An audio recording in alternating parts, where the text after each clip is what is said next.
is going to be a presentation about Arizona, its tourism. It's mostly going to focus on the places. Starting with Tombstone. Tombstone is a city that's actually smaller than most of the other areas in Arizona. Its population is still under 4,000 even. They earn below the average amount of income. Despite this, they actually feel pretty good about themselves and they'll tell you they're doing well.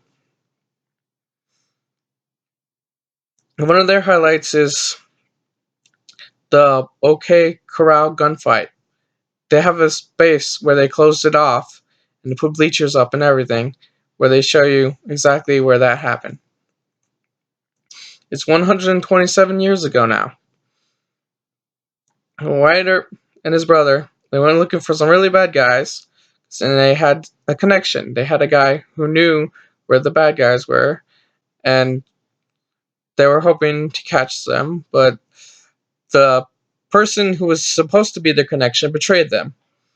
And then the gunfight broke out. So then you have three people, the good guys, shooting at a whole bunch of bad guys, and they won.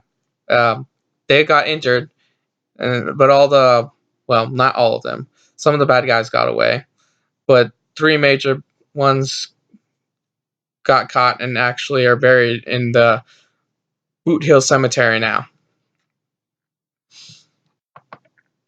This gunfight is pivotal to the Wyatt Earp legend, and many movies, films, and arguably even television shows have been inspired from this. My parents' favorite, as a matter of fact, Gunsmoke, was arguably inspired by Wyatt Earp and his tale. You'll see there are many similarities.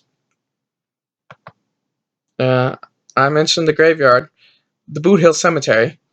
Some people don't think it's real, but we can assure them that it is actually a cemetery and it has been used for those purposes. Something lesser known is that Wyatt was actually known to work in a brothel at one point in time before he got famous. Probably won't capitalize on that, but since Tombstone is actually also known for the gambling and the sex and the liquor, they don't do they don't do prostitution anymore, obviously, but they still do have saloons and they still do have women who dress up in provocative clothing to lure customers. And their saloons are actually they try to be historically accurate, so even the ones that have been rebuilt use the same materials that they would have used back then. Another thing I wanted to cover was the farm, the rural areas, because there's a big farm that's like 5,000 acres now. They used to be smaller, but they started doing some things that would get tourism, like they added a concert, and then they added amusement park rides and other things progressively. And then the town grew around that, and with their help and vice versa, it went from like 3,500 people to over 30,000. And with that said, I think that the Native Americans could actually mirror this to an extent with the farming and agricultural part anyway, the gastro-tourism, because that's what helps Queen Creek grow. Although in the case of Schnepp Farms, the guy actually became the mayor of the town for about 10 years, so that's another thing. But I'm sure if we could get the chief's cooperation from the Native Americans, we could also create a good gastro-tourism and wellness resort.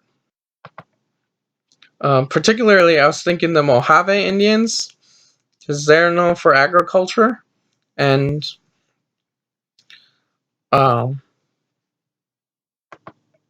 living in the desert, they gotta have some unique methods of planting and gathering, and they could teach everyone their spiritual values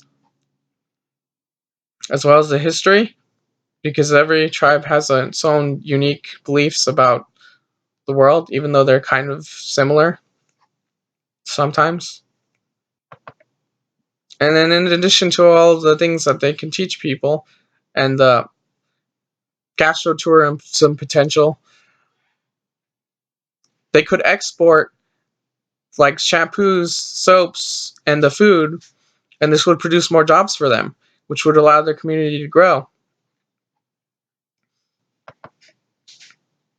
And since they can make their own soaps and shampoos, they already have some infrastructure for a wellness center because they have golf resorts and some other things. And if people would take some of those bits of culture home with them, then it would help their community and Arizona in general grow. My last idea for an activity was horseshoes. Says Tombstone could create horseshoes because horseshoe smithing is an activity that's deep ingrained in their history. Because, well, cowboys, horses. I don't think I have to explain any further than that. But in any case, it would be um, not only tied to their history, but it would be a thing that doesn't really cause any environmental danger or hurt the horses themselves because it's actually good for the horses. And there are a variety of horseshoes which can be used to help a horse. And it essentially would use resources that already exist there, as well as recycle any damaged or old horseshoes.